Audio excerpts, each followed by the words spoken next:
sus nombres en bucle.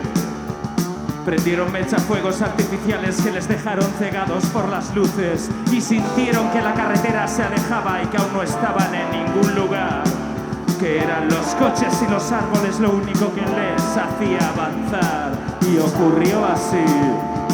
Ella dijo: contaré hasta 3, y si en ese momento no hemos parado, nada nos va a detener.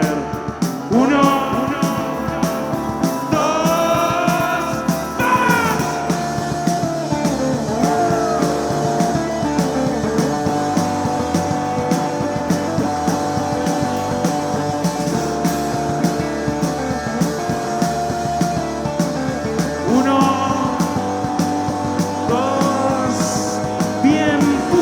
cosa de magia cuando se transformaron en bestias.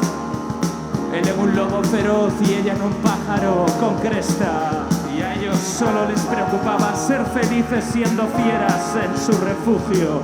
Y ocurrió así. Ella solía cantar cuando a él le faltaba valor. Crearon su propia sinfonía y su melodía se escuchaba desde Lisboa a Perpiñán.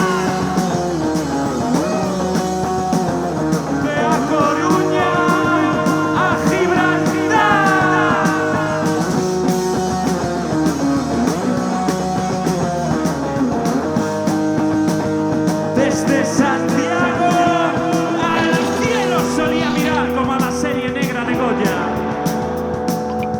¿De qué nos sirve luchar si nunca haremos historia? Y vieron que incluso